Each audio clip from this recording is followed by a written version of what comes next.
As the great Swiss Beats would say, it is showtime. Hey, what's going on, guys? This is Kevin Zwicker from Fast Count, and this is your AEW post show for September 10th. We are on the road to All Out, which will be taking place next weekend. Leading up to this show, this was going to be the dreaded AEW versus WWE clash course of a collision show where they're going to have, both of them going head to head, but that is no longer the case.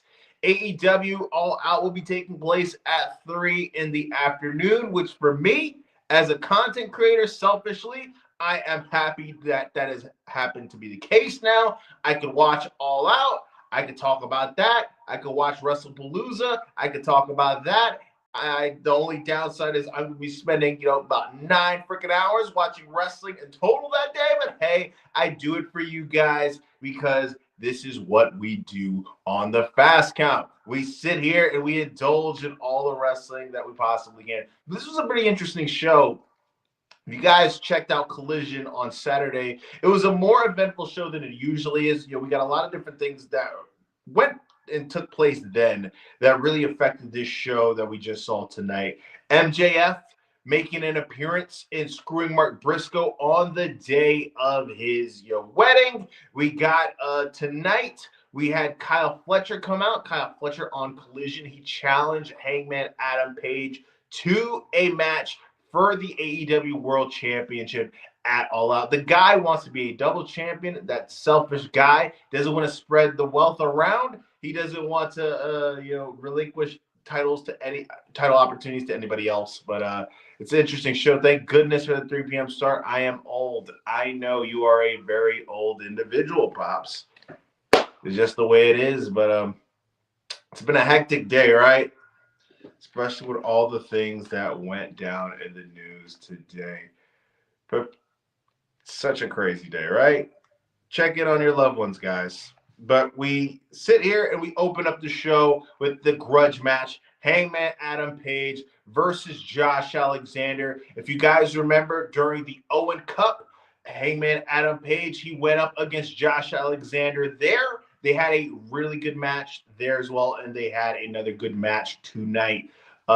Josh Alexander, he's really feel as if he's been, getting into his groove ever since that he has joined TNA. I remember coming from TNA to AEW. I remember prior to him joining AEW, most people kind of automatically assumed that he would be making the jump to WWE with the TNA to WWE pipeline that they have now established. But the guy has said that he is very happy. He's been religiously watching the show since its inception, and he fits just like a glove. I think that the Don Callis family, the way that they have been able to just, accumulate all this talent in such a short amount of time and create kind of this super group, very reminiscent of the late days NWO, where it feels like you had 20 members of it. But at least these 20 members of the group all can work at a very high level. This was a good match. Hangman Adam Page picked up the win. He is now 2-0 against Josh Alexander in AEW. But really what we're going to talk about is what took place after the match. He was confronted by Kyle Fletcher. Kyle Fletcher said, "Hey, man, are you going to answer my challenge that I issued out on Collision? I want you one-on-one at All Out." We see Kyle Fletcher enter the ring. And basically what goes down is all these different names in my head at the moment. Too many different things going on at the moment, right? Hangman Adam Page, he tells Kyle to come to the ring. He basically tells him, he's like, "Look, man," he's like, "you're not ready for this, all right? Think about it." He kind of was in his shoes and was talking about when he went against Chris Jericho in that match to determine who was going to be the first AEW champion in the history of the company. He's like, "You're very similar to where I was there." Kyle basically says, "I'm tired of everybody telling me this thing. You're not in your prime yet. All this. I am going to now make it my prime.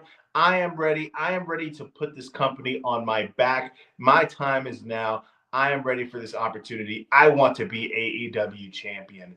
And Hangman Page grants him that match. So we're going to get Fletcher versus Hangman at All Out. And this is a very good opportunity for Kyle. I think everybody can recognize, that the guy has been able to put a string of really good matches in AEW. I think last year, especially during his feud with Will Ospreay, I think that the guy has proven that he could work, right? And with Swerve and Will Ospreay gone, it's an opportunity for him to put himself in that conversation in the main event scene, with those guys gone, because they're two really big shoes that need to be filled. And this is really going to be a testing ground for a lot of the roster to see if they're going to be able to pick up that mantle that Will Ospreay and Swerve have left, with their time being gone. So this is something that I'm looking forward to. It's going to be a big test for Kyle, right? Going to make a little bit of a personal announcement before we continue on at the show. I'm going to try to make it, pretty brief, because I know majority of you guys don't give a damn, but this is kind of a big deal to me. So, majority of you guys who have seen anything on the channel, this is probably the first time you've ever seen my face, but this isn't the first time I've ever been on camera. First time I've ever been on camera, I was brought into the game by a guy named Robin Lundberg. If you guys don't know who Robin Lundberg is, he's worked on ESPN, he's worked on Sports Illustrated, he's worked on a whole bunch of different, platforms, and right now he's currently probably one of the bigger names in the WNBA space, right? But we've kind of always been having a handshake agreement when it comes to our working arrangements for certain things. But now, as of this week, things have been kind of been pen to paper. I am officially the producer for Robin Lundberg in a lot of different ways, a lot of different content that he puts out. I have a big hand in it, especially when it comes to the shorts, especially when it comes to now his up-and-coming wrestling channel with his children, Ring Rascals, which you guys should check out and subscribe to, because it's going to be a lot of different unique type of content. But just to let you guys know, pen to paper, I'm officially getting paid to produce content, which is something that I never thought in the 1,000 years that this planet has been existing. I am getting paid to do content, right? Freaking crazy, right? And I know my dad's in here, so hopefully he is proud that I'm able to, not life-changing amount of money, of course, but some type of money I'm making in this game, and I'm very appreciative to Robin, because he is a guy who's a very good guy. He was the guy who encouraged me to start my own channel, and somebody who I listened to in high school. I never thought, by the time I turned 30, that I'd be working with the guy and making money with Robin Lundberg Media. But back to the show. So we see this intense, video promo that's take place in a parking lot from MJF. It's recapping after he screwed Mark Briscoe in his match on Collision. He says, it's very worked up. He says, Mark, how much I hate you. He says, yesterday was my wedding day. He said, and my wife asked me about our honeymoon. And I said, we can't start our honeymoon until Mark is dead. And he says, I'm starting to walk out this door. And my wife, she tells me, she goes, if you walk out this door, we are done. And she says, before I even met you, I was already married. I was married to the game. So I was married to the vengeance. I was married to the violence. And he says, on Collision, he says, just like on my wedding day, whatever stipulation you sit there and you choose, I will say I do. They need to push the casket to the moon. Very proud of you, kid. I appreciate that, Dad. Means a lot to me, honestly. More than you ever know. More than you ever know. Anyways, we get to the backstage segment with the Bucks. They are in catering. They are being interviewed by Renee Paquette. And she says, that we have the main event set, and the winner of it is going to get $500,000. And she says, what are you guys going to do if you win this match? And you have Nick. He says, I'm going to DoorDash me some Mortons instead of eating this crappy food. And then you see, Nick say, he's going to sit there and he is going to, go to the casino. He is going to spend his money at the slots. And they attempt to sit somewhere in the back and try to sit with the Dark Order. The Dark Order basically shoos them away. They move to another table, and they are sitting with Brandon Cutler. You guys remember old Brandon, the lackey of the young bucks in the elite, and they said, hey Brandon, long time no see. Try to be really chummy with Brandon, and then Brandon says, you know what? There's something I want to say that I never thought I would say, and that is shut up, Bucks. And he walks away. And we see Jon Moxley sit there, and he comes to the back, and people scatter like he is Debo from Friday. And he says, nothing has changed. Nothing has changed. You guys are still the best. He says, let's go out there. Let's win. Show up. Show up. There's $250K each on the line for you guys. Basically insinuating that if they win, that if his team wins the match, the Bucks get all the money. If I was a member of the Death Riders, Yuta or Claudia, I wouldn't be very happy with that, right? Why don't you just volunteer your piece of the winning? Why do I need to give away my piece of the money too? That was very not cool of him, right?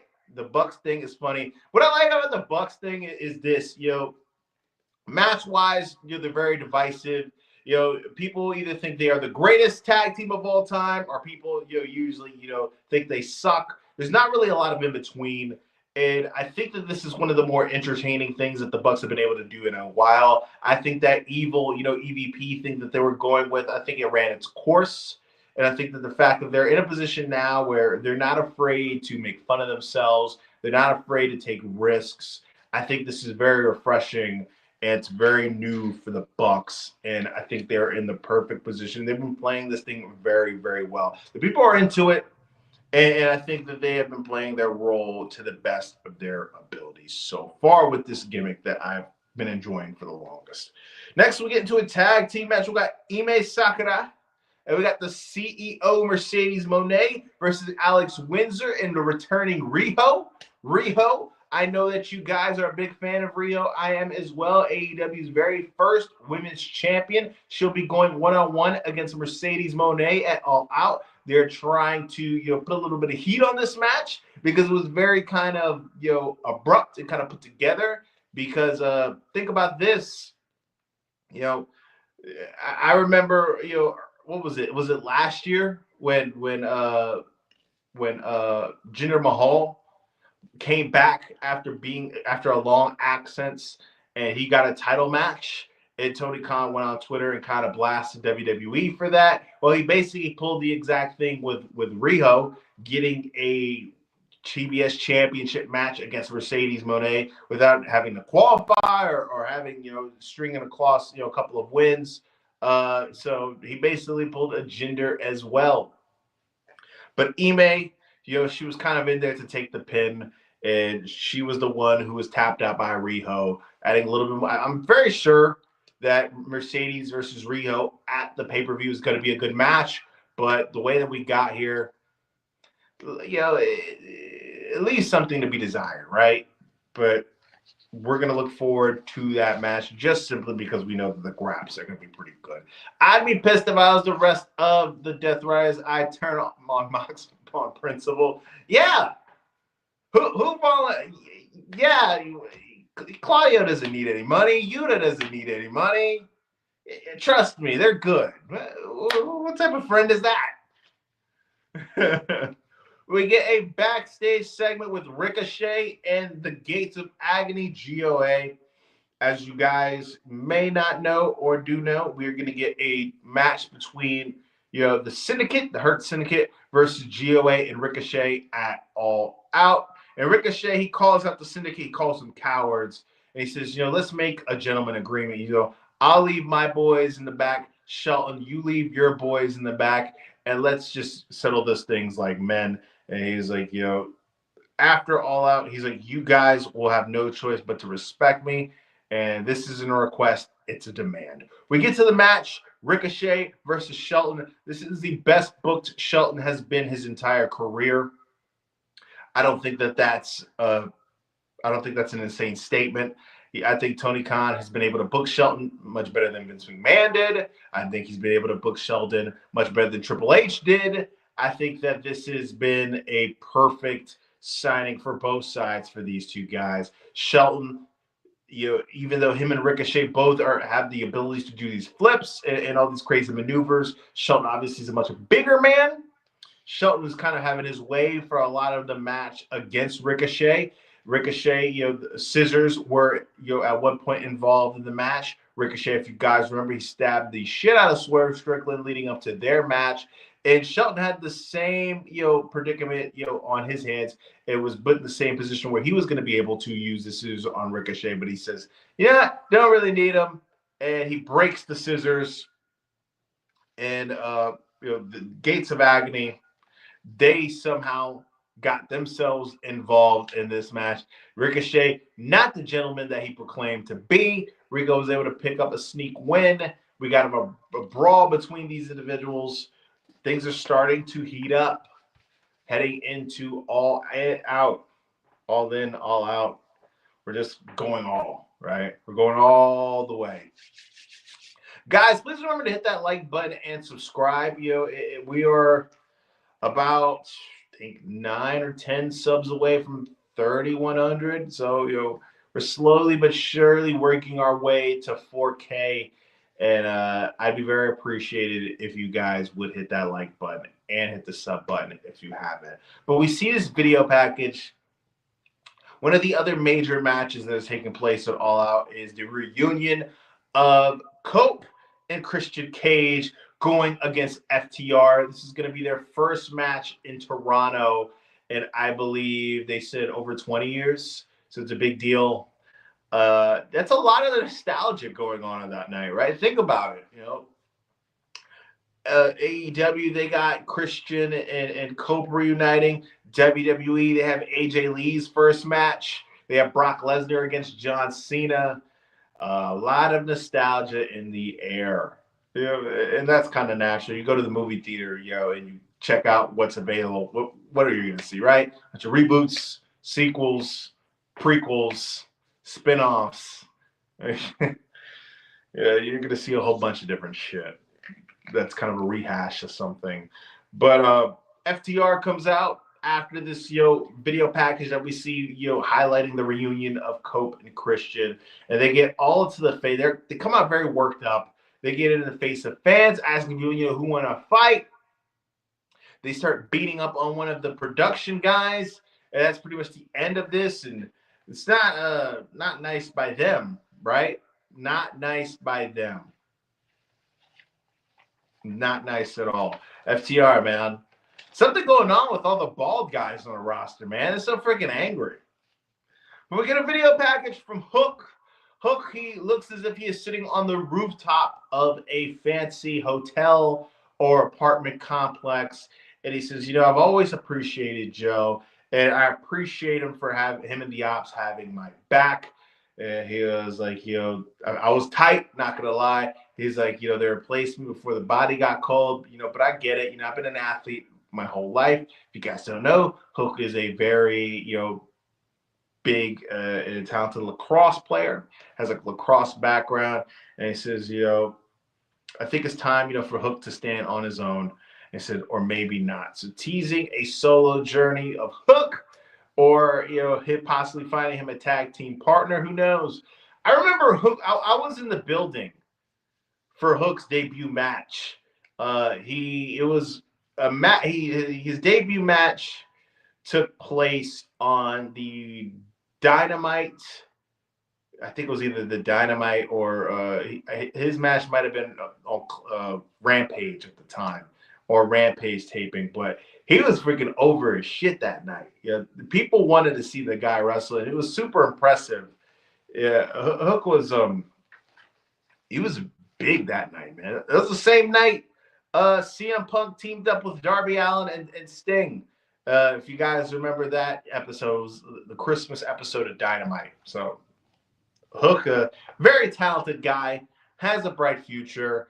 It just kind of feels like it's time for him to kind of put everything all together. And hopefully he's able to do that, because I think that he could be somebody who could be a valuable piece for AEW moving forward. We get a backstage segment, Don Callis with Kyle Fletcher.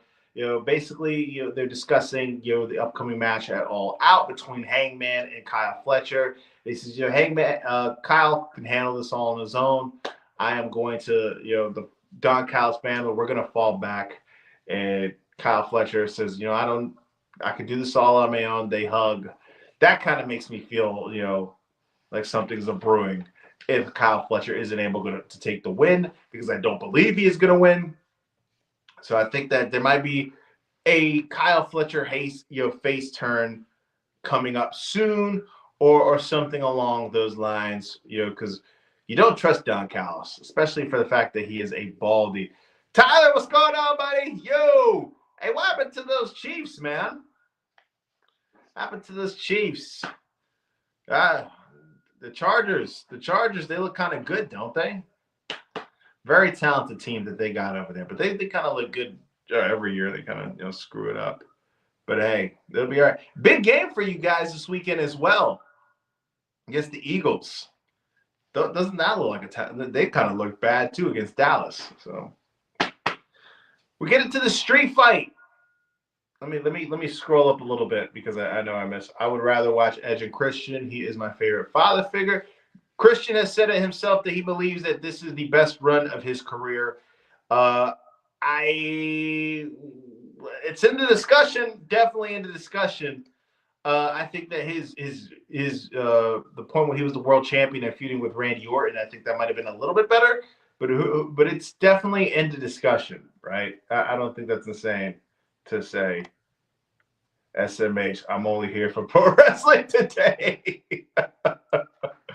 Hey, we can talk about. I mean, that's what we're here for. Let's talk about some wrestling. We don't have to talk about the Chiefs.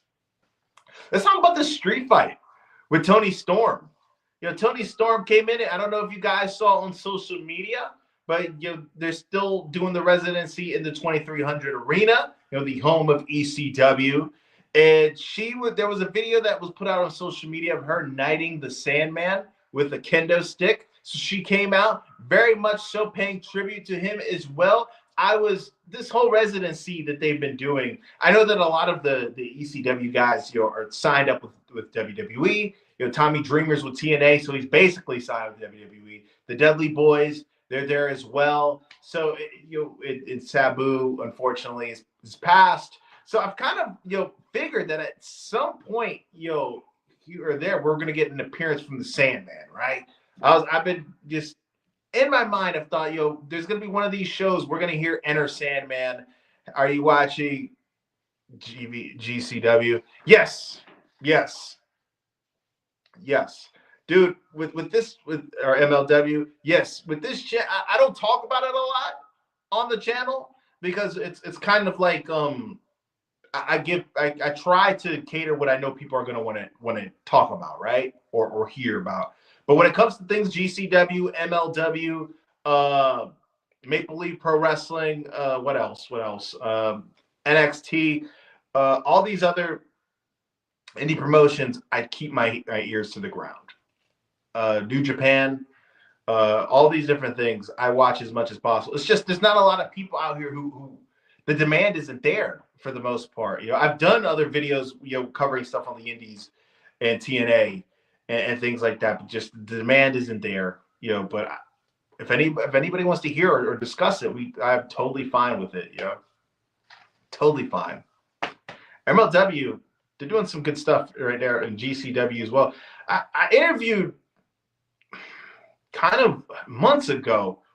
I forgot his name. And like I see the guy's face right here, like in my head. If you're familiar with GC, he got stabbed in the chest with some scissors. I forgot. Why is my mind blanking on him? But he got stabbed in the chest with some scissors, and I interviewed him. I think like close to 6 months ago. That guy's a freaking nut. Nice guy though, very nice guy. But we get into the street fight. Tony Storm, she's going up against Sky Blue, and she pays her tribute to the Sandman. And this was violent, right? Just to be as transparent as I possibly can be with you guys, I don't mind violence in wrestling at all, right? I think professional wrestling is inherently violent. Don't mind blood. I think it comes with the territory. Two things that I'm not too big on, though, is things that involve light tubes and mouse traps, because those things really hurt. And we got some mouse traps involved. Tony Storm, she fell on a table of mouse traps, but that shit had to hurt. That had to hurt. We saw the kendo stick being involved. We saw, it didn't get to the point where we saw massive amounts of blood, but this was obviously a violent match, and these were two ladies who were going out and paying tribute to ECW in the best way that they can. I think that sooner rather than later, especially with all these feuds that are involving the women, I think it's bound to be the case that we're going to get a women's blood and guts match. I think Tony might want to play it safe and have another blood and guts match involving the Death Riders, but I think that it's time to let the women be able to get a crack at this. If you want to elevate the women, you got to put them in high leverage positions as well. I know Tony and Mercedes are the two people who have kind of had the division revolve around them, and they get the majority of the TV time, which, hey, I don't blame Tony for doing that, but I think this is the time period where it's like, okay, we got these women, we got the talent in the women's division. It's time for us to let them loose, man. Let them have the blood and guts match. Let them have a Continental Classic, for them. Let them be put on the same level as the men in the company right now. I think it's time. But Tony was able to pick up the win. We got a brawl, afterward that involved Tekla, and Anna Jay, Jamie Hayter, that GC. That's what I'm talking. Dude, what was the guy's name? Yeah. The GC Mouse Traps, man. Mouse Traps. Who's a guy who I met months and months, I think last year at one of these conventions, doing it was Nick Gage. That's a scary guy, right? I didn't even take a picture with him. I should have. I should have. That's a guy who's intimidating. Was very nice to me, but very intimidating. And he's somebody who I should have interviewed. Poor guy. Poor guy. But next, there was a backstage segment. Renee Paquette, she is. I love Matt Tremont. He's my favorite wrestler. That's yeah. They're somebody who's really been doing a lot of good work in GCW as well is Joey Janela. Somebody who kind of had a cup of coffee in AEW. He's really done a good job there. I think Matt Cordona's stints, when he goes in and out of there, is good as well. The King of the Indies, they've been doing some good work, man. Cartwright, I think he's talented as well. Anytime we can kind of break the monotony and discuss wrestling outside of WWE, because that's the main thing people want to hear talk about, right? It's a little bit refreshing sometimes, right? The amount of content that they put out, you kind of know what you're going to get out of them. I always enjoy finding a way to discuss wrestling outside of WWE as well. Kind of a nice change of pace, because the majority of the content that I put out is a lot of WWE, related stuff. But yeah, I should do a vlog. Of going to a GCW show. I'm in North Carolina. I don't know if you're familiar with Deadlock. They do a lot of shows around here. They do some good stuff. Chiefs, hell yeah. Tyler, you got a brother in red. Let me take a second to divert and talk a little football. I don't know if you guys know, probably don't. And I'm probably gonna get shit for this, but I'm a humongous Jets fan. We took an L to the Pittsburgh Steelers on Sunday, but that Justin Fields, man, he looks really good. Really good. He might be the guy. I might be getting too ahead of myself. As one game. Who knows? We're playing the Bills on Sunday, so I'm assuming we're going to start this season 0-2. But if he plays another game, another really good game against the Bills, I might start to get excited that we potentially have have finally found a quarterback. How did the Jets? We lost. We should have won. We should have won. Xavier Gibson, our kick returner guy, he fumbled the ball. Fumbled the ball twice, really. You know, if he would have just caught the ball, we would have won the game. But he got cut today, which shows accountability. You know, Jets throughout the last decade, you know, they've had coaches ever since Rex Ryan left. Really, they have coaches that have been doing a lot of tough talk, and they never back it up. But Aaron Glenn seems to have walked the walk and talked the talk. Former Jets great Eric Glenn as well. But we're backstage with Renee Paquette, and she's interviewing Willow Nightingale. And Willow Nightingale, she's going on, and she's talking about Tekla, how she really, and she's talking about Maria Shafir, who she really wants to get her hands on. Maria Shafir and Willow Nightingale have been engaging in fisticuffs for several months. And before she really gets into it, she's interrupted by Harley Cameron. Harley Cameron, she is somebody who AEW should be pushing, beyond the moon. She is a very talented individual. I know at AEW the priority is graps, is great in-ring wrestling, and I'm totally grateful and fine with that. But every once in a while, you kind of want to incorporate somebody who's just really entertaining, and Harley is that. And she basically starts breaking into song.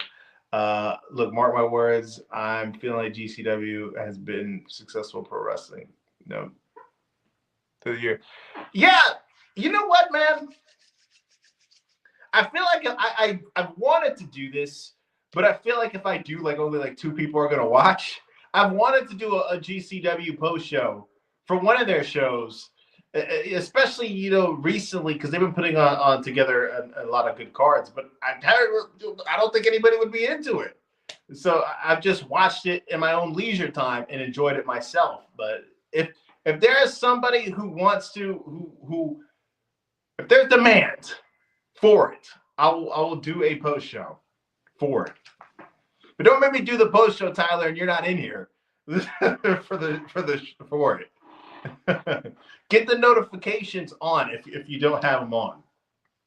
But Carly, she breaks into song, basically discussing reconciling with Chris Statlander, because we all know Willow and Stat, they're in this weird position right now where they're not friends, they're not enemies. And she's basically saying, if you get this good, we can, paint a cat on your face. Or Pete's multiple, cat on your face, cat on your face, cat on your face. There's multiple different meanings for that, but, Willow, she says, as tempting as that is, and having a cat on my face sounds like a cool thing. I've been there, done that with Statlander, and, if I was you, I wouldn't trust her. ECW Evil Deeds, ECW 12, Roll Coming, Josh Barnett. Yeah. One of those shows. Tell me out of those shows that you are most interested in a post show in, and I will do it. I will do that specifically for you, Tyler. Out of all it's got to be one though. Can't do them all. 20th, it can't be the one on the 20th because there's just too much wrestling that day. That's all out in WrestlePalooza. But any of those other ones outside of the one on the side of the LA show, I will do. Guys, while you're in here, please hit the like button. It really helps the channel out if you guys would feel so kind to do that, and also hit the subscribe. Guys, I'm gonna do another plug. Go check out the Ring Rascals, the @The Ring Rascals channel. It is my boy Robin Lundberg. If you guys don't know Robin Lundberg, he is basically my mentor in the content space.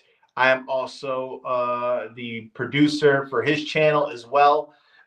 He started up, and I'm going to be doing a lot of producer work on the Ring Rascals. Just edit it and cut a video in short for him as well. Cut some footage for him to do on that channel as well. So if you guys could check it out, it's him and his kids. It's gonna be a lot of different stuff. You know, fantasy booking, WWE 2K stuff, things that are kind of out of the norm. Not really what I do, but I'm gonna do. But I produce on there because War Games. What promotions do you watch all together? So on the channel, I cover AEW, I cover WWE, I cover New Japan. They like to copyright the shit out of my content, so I try to, unless it's something big, I try to show the least amount of footage or pictures from there. But those are the stuff I cover on the channel. But just watching my leisure time, because I feel like if you do wrestling content, you need to have your ear to the ground and know at least a little bit about everything. TNA, NXT, GCW, AAA, prior to WWE's partnership, Deadlock. What else? I mentioned GCW, Deadlock as well. That's it for the most part. NWA I did for a while, but their show has become pretty much unwatchable. New Japan is known for doing it. Dude, I'll tell you what, for their Wrestle Dynasty show, which had my favorite match of the whole entire year. I had a TikTok that I did on, I think it was Mercedes' match on there. That had like 50,000 views on that. The next morning, poof, that thing was gone. No, I do watch TNA and MLW. I do. I got to know a little bit about everything. Now, I'm not going to sit here and lie and be like, oh, I'm this guy who's just massive, diehard, and I can consume. I can sit there and watch every bit of content from every single wrestling promotion, but I feel like we can have a conversation about any type of promotion, at least the major ones, and I could at least know something about it and conversate with you guys about it. What promotion? Because it's War Games. I think the 11th, because War Games, JCW versus GCW. We could do that. You said on the 11th and 12th. Got to check what day is that. If that's on a Saturday and Sunday, yeah, we can do that. It breaks up the monotony as well, right? Makes up the monotony. We could do that. I have no problem at all with doing it. Plus, it's something new, right? We are on the channel. We always talk about WWE and AEW, which is cool. The two big promotions, but it's just like, let's do something new. Let's talk about something that we usually don't talk about, right? When we get into the main event, I can't wait for MLW right this weekend. Ryder versus Dijak the weekend. Man, Dijak's a guy who when he went back into the NXT and had his run, I was thinking, and even before that, you kind of just get a look at the guy and you're like, this is a guy who maybe not be the next world champion, but he's a guy who obviously has some form of talent that you could do something with. Can't wait for Riddle versus that. Riddle's been in the news, man. Riddle has been saying some things that is gonna get him in some hot water, right? Booker T talked about it on his radio show that he does, about how in wrestling, there's been times when people have burned bridges, but this guy has basically blown up the bridge, with WWE. So I don't think that Riddle's ever going to be in a position where he's going to be able to get, where he's ever going to get to be back in WWE, or AEW has never really shown interest in the guy. So I think that he's going to be, if he's going to continue to wrestle, he's going to be, to the Indies. That's what he's going to be doing for the rest of it. Do you think the WWE event will be good? I think that if we're just talking about from a pure match standpoint, John Cena versus Brock Lesnar, I think it's interesting because just based off of the fact that Brock hasn't wrestled in 2 years. Now, Brock wasn't, this guy who was doing anything other than suplexes and at fives, but he hasn't wrestled in 2 years, so it's gonna be interesting to see what he looks like. And I think it's John Cena. I think that the last couple of matches, that he's been having, his match with Sami Zayn, his match with Cody Rhodes, his match with Logan Paul, I think he's really found himself, a good groove. Because prior to that, I was thinking, this guy Cena is washed, and he's really been true to form. So I'm interested to see how that match is going to look like, and obviously seeing what AJ Lee looks like, coming back for his first match in 10 years. Yeah, I think it's going to be good. I think WWE is going to, I think they are going to be doing, they're going to pull out as many of the big guns as they possibly can for that show. I think if we're just going to talk about in ring wise, I think that All Out is probably going to be the better show match wise. But coming out of that weekend with WWE is planning, I think that's going to be the show that people are going to come out of talking about the most. Right. I think that's fair to say. MLB event will be free on YouTube, I'm pretty sure. Yeah, I'll probably be tuned in on that. I don't think Matt Riddle ever shows up in WWE again. If you were a betting man, and if that was something that you could put your money on, I would do it. Matt Riddle's a great wrestler, but man, he talks too much. He'll stay in MLW for the rest of his time. Yeah, I remember, when Matt Riddle, he was very outspoken about wanting to retire Brock Lesnar, right? And I think that just thinking about that, I think that'd be a really good in-ring match, right? Brock versus Riddle, two guys who have the MMA background, and I think the fact that he, was so, hubris. He had so much hubris when he talked about it. It was just so, outspoken. I think that's what really rubbed Brock Lesnar the wrong way. The story goes that Brock told him, he was like, dude, we're never going to work together, so you might as well quit it. And obviously his feud with Goldberg as well. I don't think anybody ever wanted to see that match. Night Kid got to get up early. Riddle has no bridge. If he could have kept his personal business out of the public sector or professional wrestling and not started OnlyFans, he could have returned and picked up where he left at. I think he needs to focus on OnlyFans. Who the hell is paying to see Matt Riddle's junk, right? Who is paying to see that? You think about this. Now everybody has what they like, right? I'm not going to shame anybody with what they're into. Some people are into this, other people are into that. Some people are into a little bit of in between. It is what it is. But I'm just curious, who is out here paying to see Matt Riddle's junk? But the main event takes place. The Young Bucks, they're teaming up with the Death Riders. They're going up against the Ops and Brodito. Brodito, the hottest tag team in AEW. There's a lot of people who are trying to make the case that Bandito is the wrestler of the year. His match against Hesicero at Ring of Honor, Death of Honor, the Ring of Honor pay-per-view, I thought that was really good. I think that it's in the discussion for the match of the year. I think I've said it before, but I know there's new people in here that have not heard me say this. My match of the year so far is I subbed and liked. I'll be back here again, going to stay and talk for them. Thank you, man. I appreciate that a lot, man. Something that a lot of content creators, I don't think that they tend to appreciate or tend to really keep in mind is that we're just human beings, right? Just because I'm on the screen, it's not a big deal. And I think the fact that we're just people in here just, shooting the shit, talking about wrestling, I think that's fun.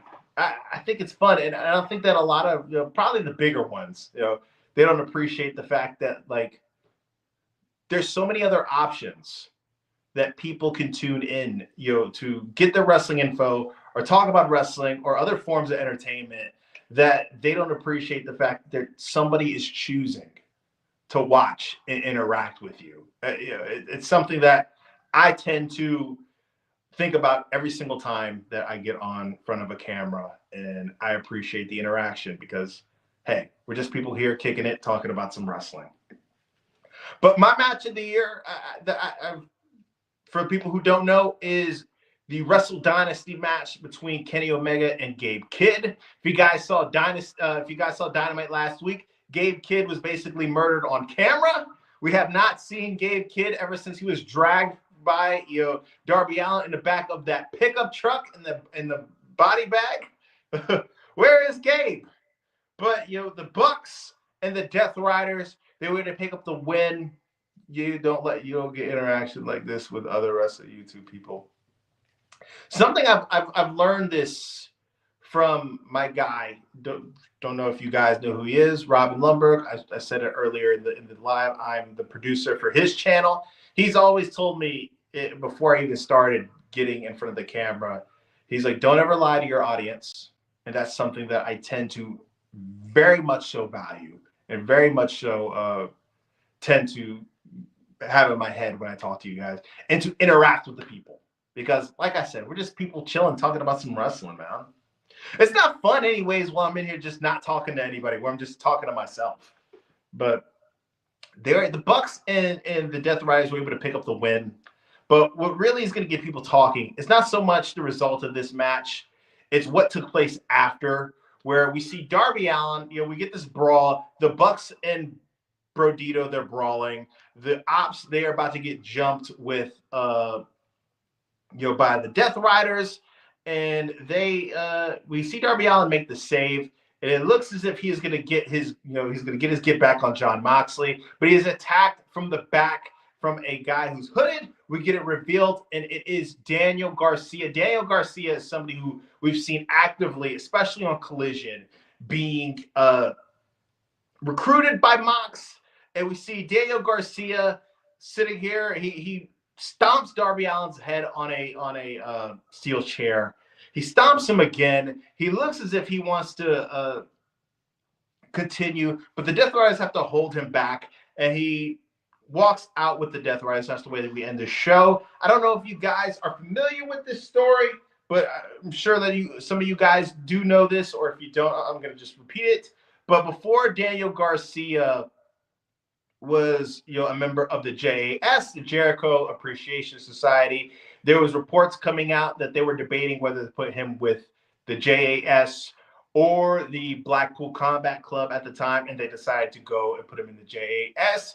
This kind of feels as if they are kind of rewriting a wrong, and it's going to be interesting to see a more serious and more edgy Daniel Garcia with this group, the Death Riders, which I wish a lot more content creators like JD from New York and more stop talking shit about AEW and WWE and their booking. Look, if you go through my channel, there is videos that I've done where I've discussed, angles or different storylines or whatever, where I talked about that I didn't enjoy in WWE, or different snafus in AEW, like the production issues, whether it's, visually or audio problems or different angles, especially if you guys look from my content from last year. Because I feel like from a creative standpoint, AEW, it was probably their weakest out of all their years that they've been in business. I think 2024 was their weakest creatively,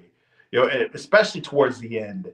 But for the most part, I try to talk more so about the things that I like more than the things that I dislike, because there's so many different channels, especially, like you mentioned, where they get clicks off of negativity, and they kind of, tend to cater to people who just want to talk about that stuff. And I'm a guy who wants to be here with you guys and talk about the angles that we like, talk about the wrestlers that we like. We could talk about stuff that we dislike or things that we would want to fantasy book or rewrite it or how we would view. That's cool, but I don't want it to just be 100% of the time me standing in front of this camera and sitting down and just shitting on everybody. That's not how I am in my personal life, where I'm super negative. And I feel like from a content standpoint, that gets freaking boring. Just constantly talking about stuff you don't like. Because at that point, why even watch the show if you're complaining about every single thing that you like? Oh, the answer is obvious. You get paid for people who like to hate watch as well. But that's not my thing. Darby, future champ, eventually, I think so. I also can't believe Daniel was lured into the Death Riders. I think that the plan prior to All Out was for Darby Allin to win the title. He did his Mount Everest climb, and I think that was the initial plan, and I think that's what it was. But as we all saw, once things started to bubble up with the Hangman and how people started to get behind him, I think that they pivoted. I do think that the initial plan was for Darby to win the title, but once Hangman started doing that, it just became abundantly clear that we need to shift gears. But I do think Darby Allin will eventually be the AEW World Champion. I don't think that it's going to be today or tomorrow, but I do see it happening sooner rather than later. I think JD from New York, I know somebody who knows him. I've never had a conversation with the guy. We've never interacted, but if I wanted to, I could contact somebody to get in contact with him. I'm pretty sure I could if I really wanted to. But that's kind of weird, right? I kind of feel uncomfortable, right? Hitting up my friend, be like, hey, can you, even though you're my friend, can you sit there and give me information and put me on with your friend? Plus, we're just two different guys, two different styles. If you guys pay attention, there's not very many times where you're going to see me on camera going ballistic, because at the end of the day, guys, it's just wrestling. It's entertainment. It's not that big of it. There's no reason to have an aneurysm over. And also, what do you think about Mercedes with all the belts from different? If you check the back, man, that's a picture of Mercedes on my wall. Mercedes is the GOAT, but there is I understand there's certain pros and cons when it comes with her having multiple belts, with those amount of belts. If you want to look at it from the positive side, you could say, hey, these are belts that most people have never heard of. These are belts that most people have never seen before. So you're having these companies who usually wouldn't get that exposure being on weekly television for the second biggest wrestling promotion in the US, right? But the con of this is when they talk about Mercedes' belt, for the most part, they don't really do a rundown of where this belt is from. A lot of the time, they don't talk about it that much. They don't discuss, oh, this is the title from this promotion. They don't emphasize it a lot.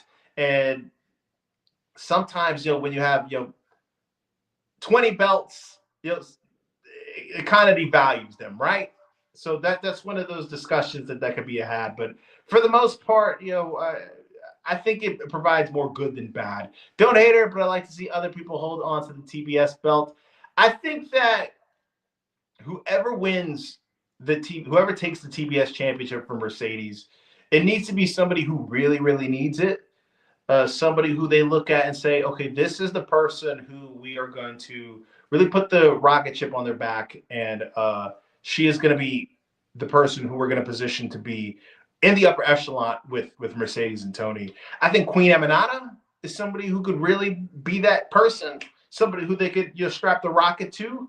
We also have, you could do it if you want to reestablish Jamie Hayter, you could do that as well. There's a couple of different names. They got some talented young ladies in the division who could be the person to take the title off of Mercedes. And I think that's the person who I think it needs to be a young person to do that. I don't think it needs to be somebody like Britt Baker or Thunder Rosa or Tony Storm who had their time in the sun. I think it needs to be one of these young bucks. If it's not Queen, it could be somebody like Tekla as well. She's or it could even just be Willow gaining it again. I think it needs to be somebody who really, really could benefit by getting a run with that title. There's a bunch of women who could hold it, but I think not too soon. Yeah, not too sure. I don't think Mercedes is going to be losing the title anytime soon. I don't think it's going to be in the near future. Guys, please remember to hit that like button and subscribe if you haven't. Hitting the like button does help a lot, believe it or not, guys. And always remember, it's free. It doesn't cost to hit that button. I think I see Mercedes challenging Tony again, and I think AEW keeps Mercedes Title reign past Jade. God, it feels like a fever dream, right? Since Jade was in AEW, it's like you see these faces like Jade and Punk and Cody Rhodes and stuff, and like you remember that they were in AEW, right? But it's like what they're doing in WWE is like it kind of like, at least for me, it's like it feels like dang, like it's so different from what they were doing in AEW. It's like a fever dream for me. It's like damn, it's like they were really there. Were they? Because even the product, it feels so different from then to now. But yeah, it's some good stuff. Do you guys plan to check out Worlds Collide? We might talk about that this week. That's this weekend, right? Worlds Collide, I believe. We could probably go talk. They'll definitely have our past Jade, past official. Yeah, yeah. Might talk a little. Worlds Collide is fun. Yes, checking that out. But you guys want a post show, or do you guys just want like individual videos? In individual videos, you can't really talk to me, right? We can't really interact. Don will, yes, he is going to win. I think he is 100% going to win that title. I think that, where's all this dust color? I 100% post show on AAA. Okay, we'll do that. Saturday, I don't even think I'm doing anything. Am I doing? No, we'll do that. This is more important than anything anyways, right? to hell with my personal life. We're just gonna talk. Yeah, we'll do the post show for AAA. I do think that Vikingo versus Dom is gonna be really good. Feel bad for Vikingo.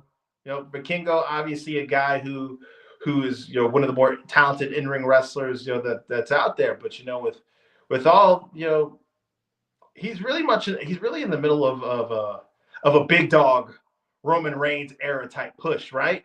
He's become the face of this merger between them and WWE, and the fans in Mexico. They said, "Hold on now." They said, "You're not going to tell us who we like. Can we at least decide who we like?" And WWE shook their fingers in their face and said, "No, we were going to tell you who you like, and it is going to be Vikingo." Yeah, the Del Rio thing. Yeah, he's going to be back at some point. It's going to be an interesting dynamic. I remember before, there were discussions that there with Del Rio that they were going to continue to have him on the roster, but he just wasn't going to be a part of these World Collide shows. And I guess they changed their mind, especially with Rey Mysterio saying that he's going to work on getting him back. Right? I feel like it's more of a when, not if type of deal. I truly believe that it's more of a when, not an if type of deal. I remember his run in TNA. After he left, that was a disaster, wasn't it? TNA was in a really strange period before the last couple of years and before this merger with WWE. I think Vikingo showed he signed with WWE. Yeah, he's with WWE now. I'm really thankful that we got to see him go up against Kenny Omega that one time on Dynamite. It's like, man, I thought at that point, I said, it's for sure that he's going to sign with AEW. And then when that merger came with WWE, it's like, oh, well, that dream is gone, isn't it? I think Vikingo is signed with, he is signed with WWE. I believe so. I think there's not everybody who's who's on the AAA roster has WWE contracts, but I do think that I think they mentioned Vikingo. Who else? I know that they said Mr. Iguana, Psycho Clown. I think a few of them, Hijo de Dr. Wagner Jr. I think he is signed with them as well. There's some women there are some people who are signed with AAA who are under the WWE umbrella as well. There's some signatures. There's some people who are signed. But guys, it is getting late. I gotta go to work tomorrow. A bunch of them have contracts with WWE. Yeah, it is getting late. I think if you guys have something really, let's just do one more. We'll stay for a minute too. If you guys have one more pressing thing that you want to discuss, we could do that. Right now is the time to do it because it is getting kind of late. So if you guys have one more thing you want to talk about, we could breeze through that real quick. But I gotta give me some sleep, guys. I'll give you guys a few seconds to put that in if there is one more thing that you guys want to talk about. But it's been a good night, man. Appreciate the interaction. Appreciate you guys kicking it. It's been a special week. Mention it off at the top of the stream if you guys weren't able to catch it. I am officially a member of RL Robin Lundberg Media. I am a producer for his channel, and I am a producer for I'm a producer for his WNBA channel, and I am a producer for his new wrestling channel with his kids. So a lot more work on the plate for myself. Do you need open mic? Do you need open mic? We talk about pro wrestling sometimes. You said, do you need open mic? Do you need open mic? We talk about pro wrestling something. Do you... Am I reading that wrong? Do you need open mic? We talk about pro wrestling or something. Do you need open mic? Set up. Do you set up open mic? We talk about pro wrestling or something. I can. I've never had. Look, guys. Just to be transparent, I've had this channel for a little bit over a year, so it's still relatively new. I haven't had people like outwardly, express that they want to do that. So it's something that I've been down to do. Putting, having you guys come up here and we just talk on screen. I would love to do that. I just haven't had anybody come out and say that they wanted it. So, but if that's what you guys want, we could definitely do that. We could even do a watch along. If that's something that you guys will be interested. I usually don't do watch alongs. I've done watch alongs on other people's channels. But the only reason why I don't is because I feel like it kind of is performative for some people, and I'm usually like laid back, and I feel like if like I'm trying to do a watch along with you guys, like you would expect me to go like holy shit, and like I feel like it'd be a boring watch because I'm like mad relaxed for the most part. Do you think Cope will win the tag match? I do think Christian and Cope are going to win the tag match. I think that they're going to want to have these guys come in and they're going to want to have them have their first tag match in 20 plus years in Canada. I think that they're going to want to have them win. But you could look at it from the other side, having FTR beat them, and with FTR being the heels, I think that would put up a lot of heel heat for them, being able to beat, two Canadian legends in Canada. I'm gonna go a little iffy. It's iffy. I could see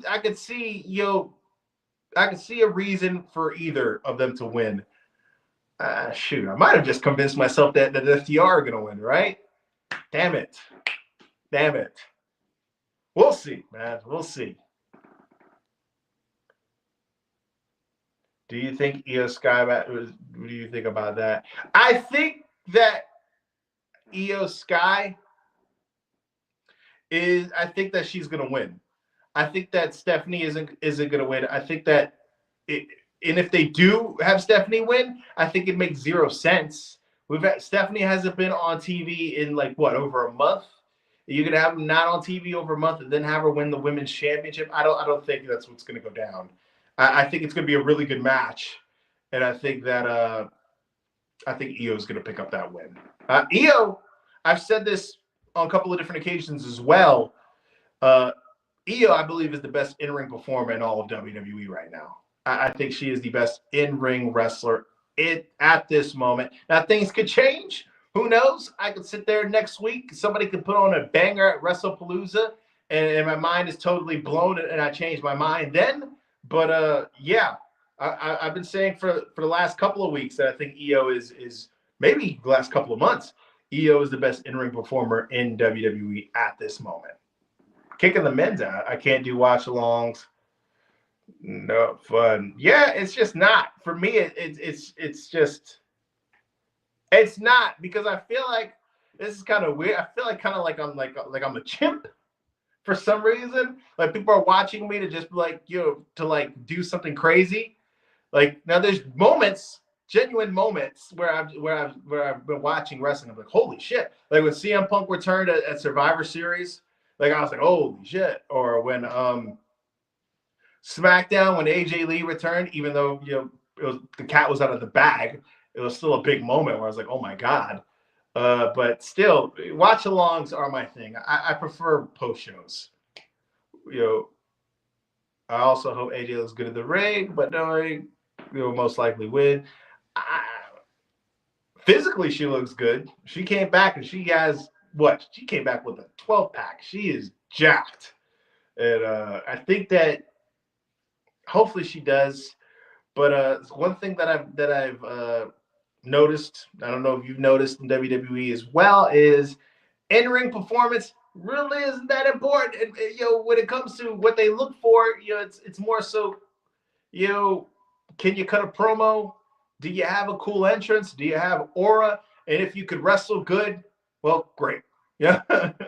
I think Jey Uso's if I had to say what is like the prototype WWE wrestler that they would prefer, or like that is like the embodiment of what a WWE wrestler is Jey Uso.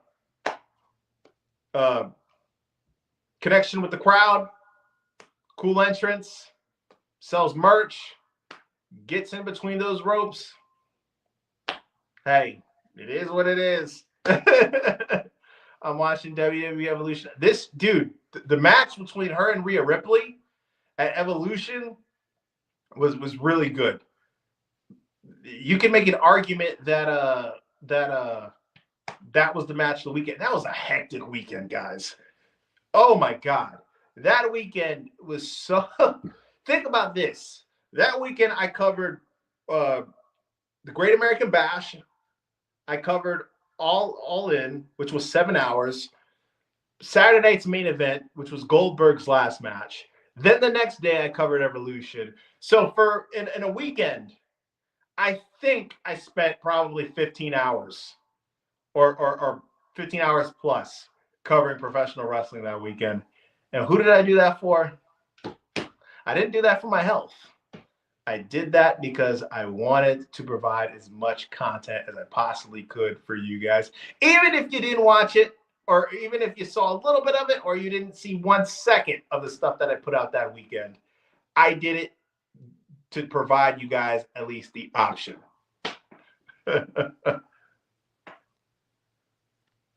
Jay turn into Roman Reigns. Yeah, he did. I just cut a short for the channel I mentioned, Ring Rascals, at the Ring Rascals. I edited a short for my guy Robin Lundberg and his family to discuss that angle. I think it came out pretty well. I'm pretty handy when it comes to these shorts. Wicked with the pen when it comes to those shorts. But guys, I said a few minutes ago, I said I was out. And I lied, but this is really it. Please hit that like button if you haven't. Hit the subscribe button if you haven't. We'll be back. Since you guys asked for it, we'll be back for a post show for Worlds Collide. And we'll be discussing the event. Looking forward to that. If you guys don't know, every Monday, we do a Raw post show. Every Wednesday, we are here doing the AEW post show. We do post shows for WWE PLEs, do post shows for AEW pay-per-views. We do it all. Bye, bro. Nice meeting you. See you at World's Class. We'll be there, brother. Guys, if you don't know, I am Kevin Zwicker. I'm out.